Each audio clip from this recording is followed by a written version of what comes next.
we will be your discussant for the day's lesson, which is development of the concept of atom. Alam niyo yun, ganito, mag-imagine kayo ng, isang piece of pie, tapos ihahatiin mo yun sa ilang beses. Sabi dito, imagine dividing a piece of pie several times until what is left are only very tiny pieces or specks of it. If any tiny speck is viewed under a light microscope, it can still be partitioned into even smaller pieces. But can any matter be divided endlessly, or will it become so small that it can no longer be divided? What constitutes matter? These questions bothered the Greek philosophers about 2,500 years ago. Their curiosity led to the discovery of atom, which is the basic building block of matter. So ang question dito is, what does an atom look like? It says, numerous scientific experiments over several eras contributed to the current understanding of the atom. The different atomic theories and the observation that led to their development are discussed in this chapter. So yung meron different theories about the basic unit of matter.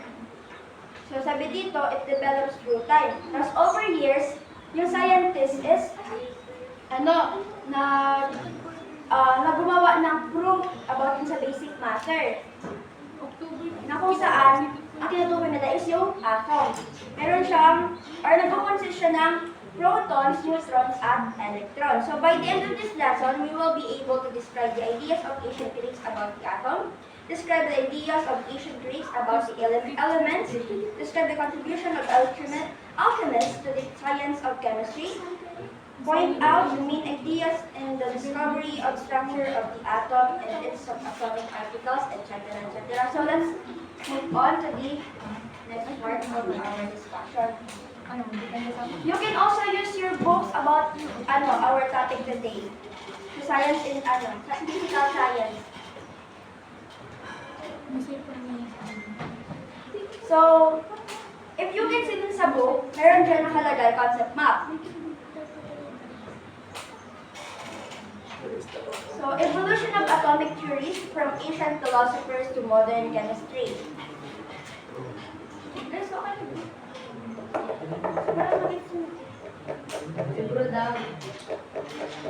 Check niyo sa libro, page 22. Ano yung wala?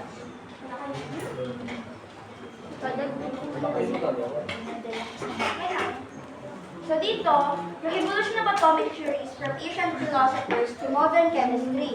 Dito, makikita niyo yung atom. Sabi dito, yung atom was viewed differently by early Greek philosophers. Kung saan ito ay sina Eusebius, Democritus, and Aristotle. And also, atom is described as atomic models, which is Dalton's model, Thomson's model, Rutherford's model, Bohr's model, quantum mechanical model. And it also composed of electrons, protons, neutrons, where protons and neutrons are involved in nuclear reaction. So let's proceed to the lesson 1, which is early atomic theory.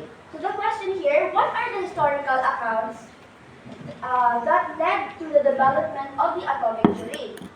Can you please relate Chapter 2, Lesson 1, Early Atomic Theory. What are the historical accounts that led to the development of the atomic theory? During ancient times, two major historical periods played an important role in the development of the atomic theory. The development of scientific philosophy and the basic ingredients of alchemy. Discoveries during this time later became the basis of the fundamental principles of atoms and matter. So, dun sa earliest ideas about dito, yung matter daw is galing sa dalawang major sources, which is yung ancient Greeks and the alchemists. So dito, kahit scientific methods nila, nagtalaga sila ng foundation ng atomic theory na ginagamit natin sa panahon ngayon. So, dito sa ancient Greeks, ito, si Thales of Miletus, around 624 to 546 before Common Era, was the first to ask and propose an answer to the question, what is matter composed of? Thales thought of water, H2O, as the ultimate substance that constituted matter because he believed that water could change into any kind of matter.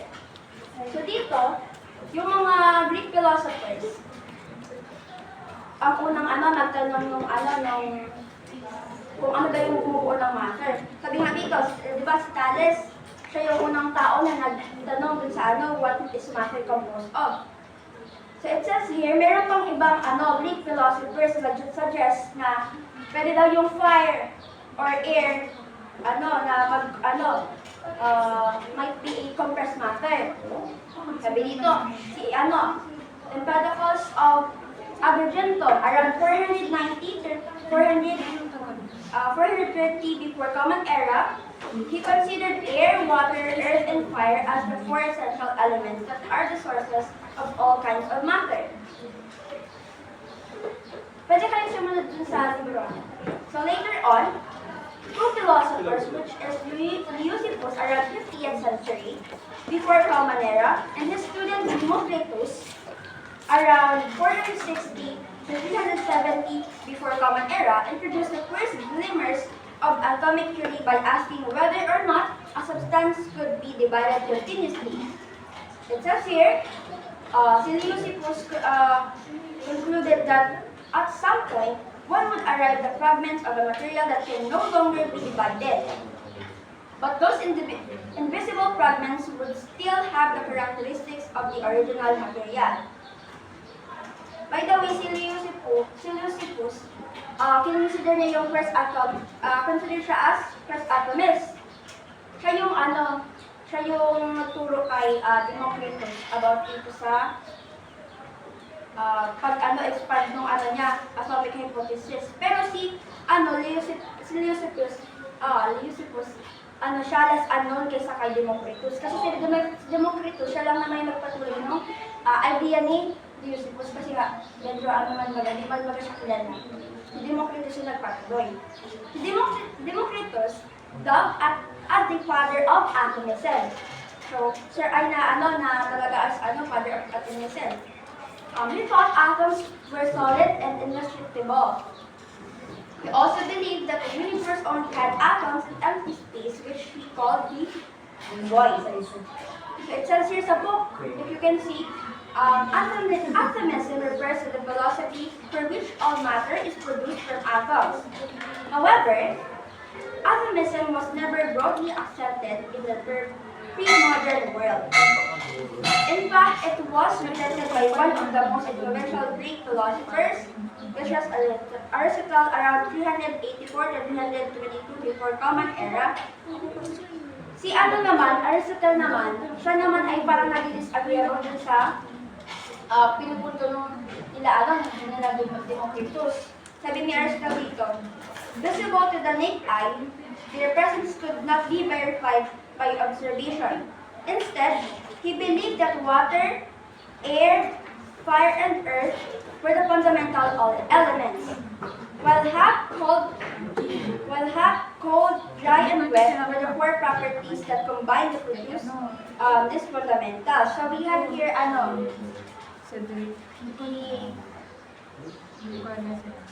figure 1 to 2. Ito makikita niyo yung relationship of the four fundamental elements to properties. The elements result from the combination of properties, which is, sinasabi nila ni Aristotle na yung hot plus dry is equal to fire. Then yung hot plus wet is equal to air, and cold plus dry is equal to earth, and lastly cold plus wet is equal to water. Yun naman yung paniniwala ni Aristotle. And he also added the ether as another fundamental of substance. He believed that ether constituted the stars, including the sun, and filled the seeming emptiness of space. This belief, until the Middle Ages, Common Era 500 to 1450, as did the lack of support of Athanism, philosophers who held onto Athanism were Epicurus, around 350 to 275 before Common Era, and his follower is si Lucretius. Ano naman to? Around siya naman sa 100 to 51 before Common Era. Si Lucretius, siya yung nag-wrote siya ng isang poem na about sa nature of things. Kaso, simula nung namatay si Lucretius, parang naging luma na bagay yung mga ginawa ng poem. Parang hindi na parang inantinil, diba? Pero pagdating ng industrial age, di ba nakagalan dito sa NIL, industrial age, diyan na nagsimula yung printing press. Sa printing press baga, yan yung pinaka parang magandang nakatulong sa atin para magkaroon ng good communication in each other. So dito, yung ginawa ni Lucretius na mga ko, kahit konti na lang yung natira, isa pahalagahan pa rin. Kumbaga, nagkaroon pa rin ng objectives sa panahon natin ngayon. Kumbaga, nagkaroon tayo ng idea about dito sa kanya. Next naman is itong actionist. Optimist. Many scholars contemplate the idea of atomism. They hypothesize that water, air, earth, and fire could possibly be formed from just a few distinctive kinds of atoms. Accordingly, many possible arrangements of the atoms would yield all the possible substance in the universe. For instance, gold can be formed by a particular arrangement of the particles that compose the element earth. Combined in another way, such particular can form carbon, mercury, or lead. Then lead could be converted into gold if one knew the correct way of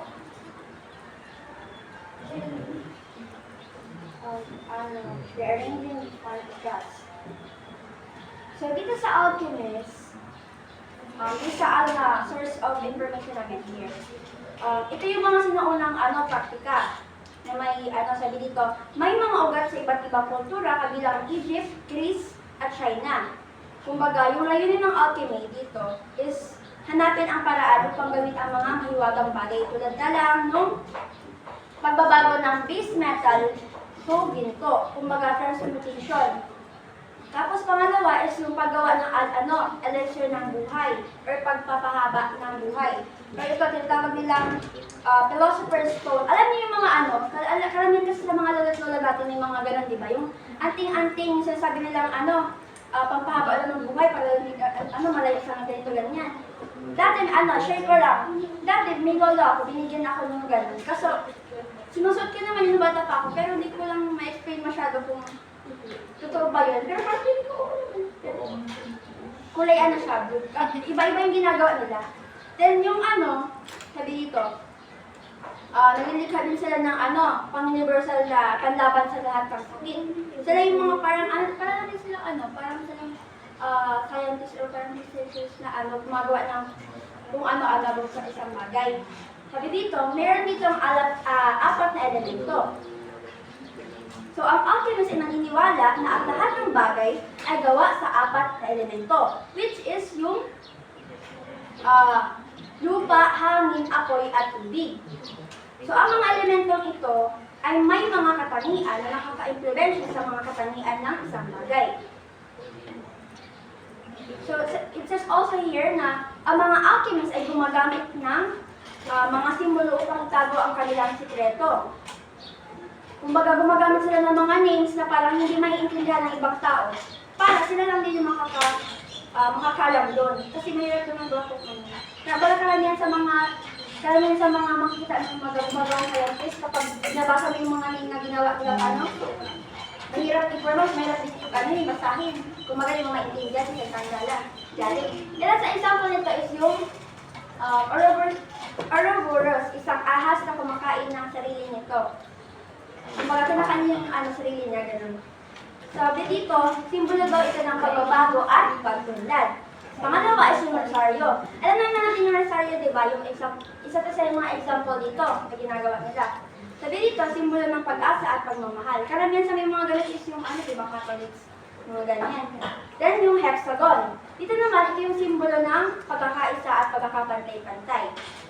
So ilan dito sa mga ito pala, share ko lang din yung sa source of information, source of information namin. Ilan doon sa kilalang alchemist dati is yung si Hermes Trismegistus. Isa siyang Egyptian alchemist. Pangalawa si Nicolas Flamel. Naman siya, isa siyang French alchemist.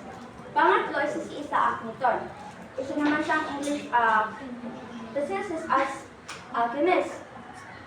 So yung pagbuo ng nung modernong dito, kimika, ay ang eksperimento at pag-aaral ng mga alchemist about sa pagbubuo ng isang bagay. So yung mga alchemist is nag-develop ng mga pamamaraan sa synthesize at pag-synthesis ng mga chemical at pag-identify ng mga elemento.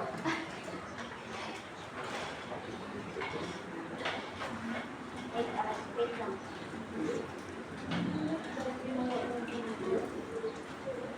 And for more information pa, noong Middle Ages, at Renaissance, yung goal nila is gumawa ng gold mula sa ordinary metals, papunta na sa gold. Tapos gumawa ng elixirs, tapos mag-experiment ng substances. Sabi dito, kahit mystical ang purpose nila, nakatulong yung work nila para ma-develop yung laboratory tools, chemicals, at techniques na ginagamit natin sa panahon ngayon. Kumbaga, dahil din dito, naging, tuloy siya ng, pagpunta natin sa modern chemistry. At sa mas scientific na atomic theory. So, yun lang naman. Dito na lang sa, lesson 2, which is observations that led to the modern atomic theory.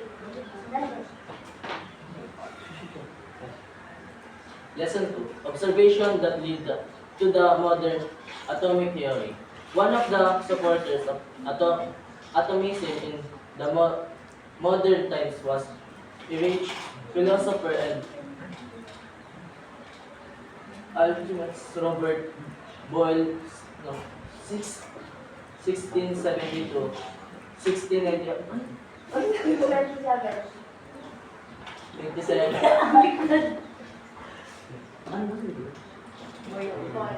Boyle postulated that the elements water, fire, earth, and air are not true elements because they can still be broken down through chemical means into simpler substances such as iron, oxygen, lead, hydrogen, and sulfur.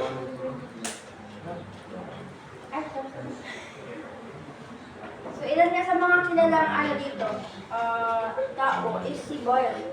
So, sabi dito, he believed that atoms indeed exist even though they are not visible to the naked eye. This idea was verified through an experiment where he used J-shaped tube made of glass. So dito sa if you can see dito sa figure na to, gumawa siya ng parang figure glass na sabi dito, ito yung volume of trapped air. Kasi ito naman yung volume of mercury. Ito naman, the volume of trapped air in the reduced. The volume of mercury is increased. So parang ang sinasabi niya dito, kapag na parang na-imagine nyo, parang hirap i-imagine kasi tinan mo, dito, kapag tininan mo yung hangin niya, madaming space, di ba? Pero pag dinagdagan niyo ng tubig, napupuno. So saan napupunta yung hangin dito? sila papadihangin dito. O di ba, parang ang ano, wala siyang butas. Di ba kapag ang isang ano, kapag parang feeling ko ang ginagawa niya dito is yung ano, yung battle, ginaganyan niya. So parang dito sa gilid, parang may hangin na. Yes, yun. Kasi may puno. Oo, kasi sabi dito ni ano, ni Boy. The tube was closed at one end and open to the atmosphere of the other. Boyle trapped a small amount of air at the closed end by adding a little amount of mercury to the tube. When he increased the pressure of the trapped air by adding more mercury to the tube, he observed that the volume of trapped air decreased. On the other hand, when he lessened the pressure of removing some amount of mercury, the volume of trapped air increased. It also says here that considering that there was no leak in the tube, how then was the trapped air compressed? Sabi ni Boyle. Ang tanong ni Boyle ha? Sabi ni Boyle, the reason that the air was composed of minute particles, which is atoms, that were just separated by space and which was forced closer to another when the pressure was increased. He believed that explained the decrease in the volume of the air. Yun naman yung parang experiment ni Boyle. Ito naman tayo sa French experiments. In the late 1700s, French scientists conducted experiments that supported the idea of the presence of atoms. Chemist Antoine Laurent Lavoisier, in around 1743 to 1794, investigated chemical reactions. In an experiment, he burned small quantities of sulfur and phosphorus. He measured the mass of the reactant before the experiment and then measured the mass of products after. Ito naman si Lavoisier,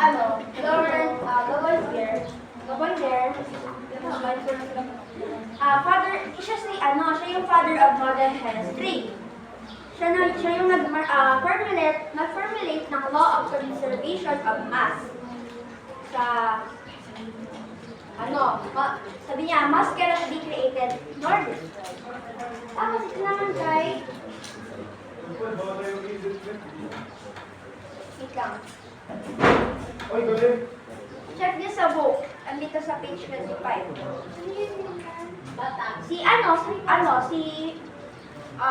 Ang French scientists, nag-conduct sila ng experiments that supported the idea of presence of atoms. Chemist Antoine Laurent Lavoisier, around 1743 to 1794, investigated chemical reactions. In an experiment, he burned small quantities of sulfur and phosphorus. He measured the mass of reactants for the experiment and then measured the mass of products after that. Lavoisier was surprised when the mass of the products was greater than the reactants. The total before and after the reaction was unequal because he did not account for the oxygen air as a reactant. Because of this, he discovered that oxygen plays a role in combustions.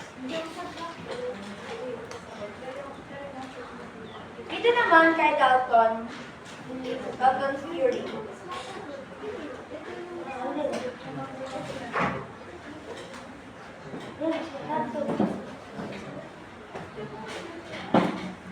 Dalton's atomic theory. John Dalton, 1766 to 1844, was a British chemist who wondered how combining certain amount of various elements beyond compounds. In his experiment, he computed the relative masses of several elements through the data he read the There's table of elements and published the first true atomic theory in 18 1803. So, Dalton stated this essential facts about atoms. So, una is yung, sabi niya, all matter is made up of atoms that are extremely minute, indestructible, and invisible. Second one, all atoms of certain elements are electrical in size, weight, and chemical properties. Third is, atoms of an element differ from those of other elements. Other can neither be created nor destroyed. They cannot be divided into even smaller particles. And lastly, in any chemical reaction, the atoms of reactants can be separated, combined, or rearranged, but never destroyed to form new molecules. So ilan lang yung ilan sa mga key points ni Dalton dito? Sabi niya is yung lahat ng matter is made of atoms. Pangalawa, yung atoms of the same elements are identical. Pangatlo, sabi niya din, sabi ko kanina, atoms of different elements are different. Fourth, atoms combined in simple whole number ratios to form compounds. And lastly, yung atoms daw is cannot be created, not destroyed. Yung theory niya is nag-revive and nag-strengthen sa idea and or knowledge about sa atoms na pinag-aaralan natin yun. Then, kay naman, Thomson's Plum model of atom. From the alchemist's point of view, the atom had no internal structure. The structure was smaller than the dust. In 1897, this was proven wrong when Joseph John Thomson, 1856, 1904, discovered one of the atom's components, the electrons, legendary and the quark, 20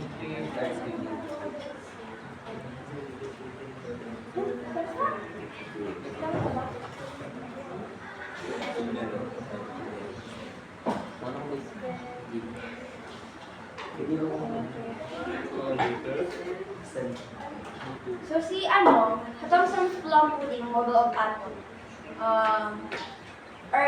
Minsan tinatawag niya siyang J.J. Thomson. Siya yung nakadiscover ng electrons through the cathode ray or experiment.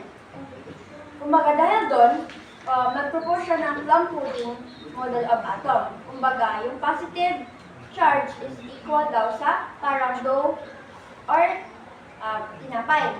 Or bread, di ba? Then yung electrons is equal naman parang raisins na nakakalat. Tapos yung parang ipinapakita niya na yung atom is divisible and has internal components. Sabi ni Thomson, atoms could be divided further, disproving Dalton's idea that atoms is invisible. He discovered that the atom consists of electrons to the cathode ray tube experiment. Meron din example sa book na makita niyo yung parang ginawa niyang experiment about yung plum pudding model of atom. Meron din yung electricity passes from the cathode to the anode, electricity passes to the pole, etc. Makikita niyo yun sa figure 2 to 3. Kumbaga yung diagram doon is about cathode ray tube. Then yung figure 2 to 4, yun naman yung setup of determining the charge of cathode rays via an electric field.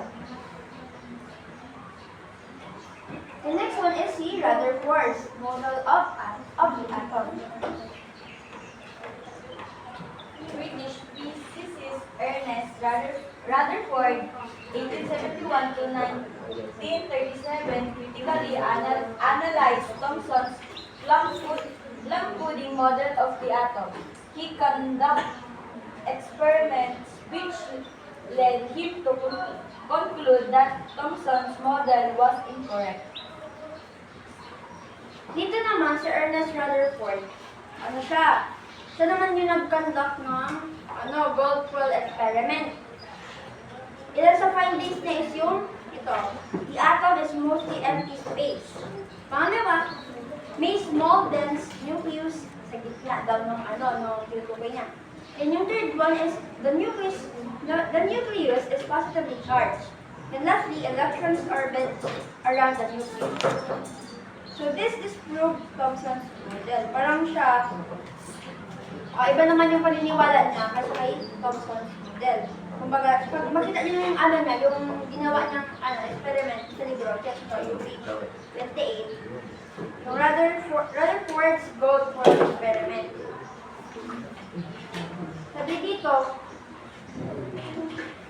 sabi ni Rutherford, if the plum pudding model was indeed true, then the mass of the atom must be spread out or distributed throughout the atom. If high velocity alpha particles were to be bombarded at the atom, an insignificant deflection of the alpha particles must occur.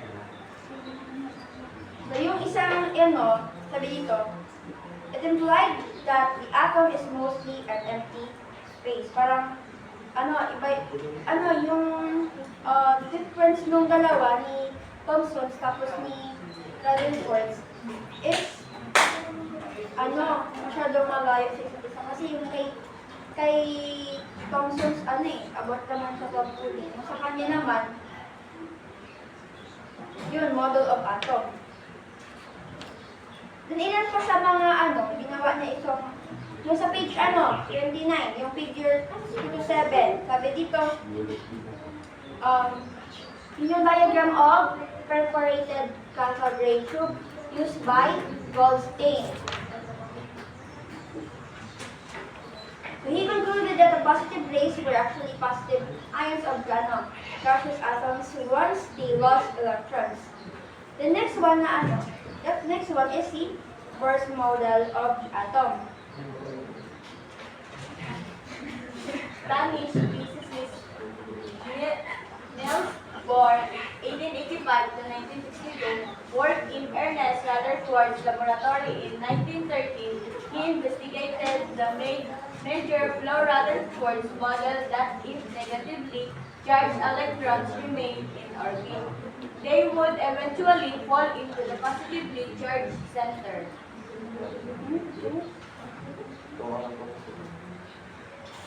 So, sabi dito, during Bohr's time, postulated that an atom consistent with Rutherford's model must have an extremely short lifespan. Bohr analyzed the problem using his knowledge on the emission spectrum of the hydrogen atom. Bohr's efforts resulted in what is known as the Bohr model of the atom, which led to the development of the field of atomic physics. So dito si Bohr's Bohr's model of the atom. Nag-introduce si Bohr ng new idea about sa pag-improve ng electrons move in fixed orbits called the energy levels. Pangalawa daw yung they can jump to other levels by absorbing or releasing energy. So dito para explain niya lang yung emission of light ng mga elements.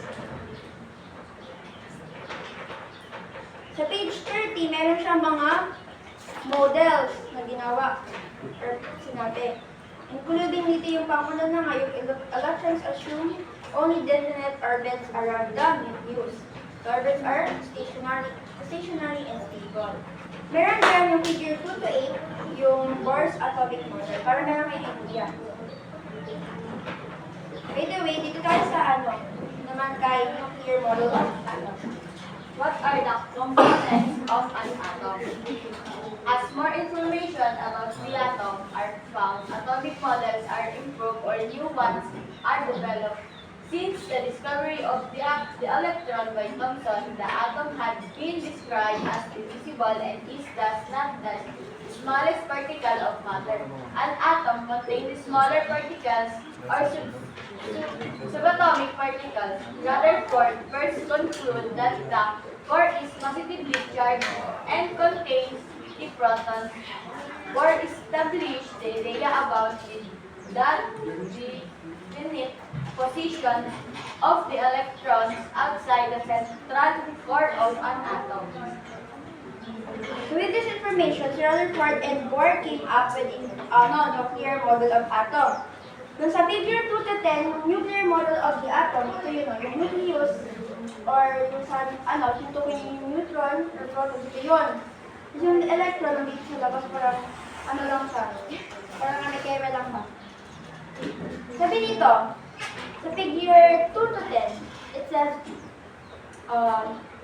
an atom has a central nucleus, hence the same nuclear model.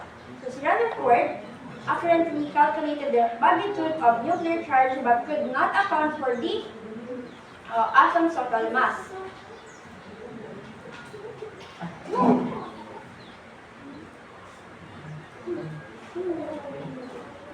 Quantum mechanical model. Further investigations about the atom revealed new insight about its nature. French physicist Louis de Broglie discovered the wave-like properties of electrons in 1924. 2 years later, Austrian physicist Erwin Schrödinger developed a mathematical equation that describes this behavior of electrons. In 1927, Riemann physicist Werner Heisenberg established the uncertain principles, which states that it is impossible to simultaneously determine the position and momentum of an electrons in an atom. So these findings, sabi niya, led to the development of the quantum mechanical model of the atom, similarly to the nuclear model. The quantum mechanical model described the atom as having a positively charged nucleus composed of protons and neutrons. So ilan sa yung model nito and yung modern and most accurate model na of atom dito is yung wait lang. Ito, key points niya dito, ito yun. Una yung electrons do not follow fixed orbits. Pangalawa, instead, they exist in probability clouds called orbitals. So hindi sila eksaktong naglalaman ng position ng electron. Kumbaga, nakadepend lang siya sa probability ng isang bagay. So based on mathematics and quantum physics, yung model na yun is ginamit ngayon sa chemistry. Kumbaga, yun yung parang nakatulong sa atin para mag-evolve or mag-improve yung knowledge natin about dito sa mga models na ito. So yun lang naman yung topic natin for lesson 1. Thank you very much.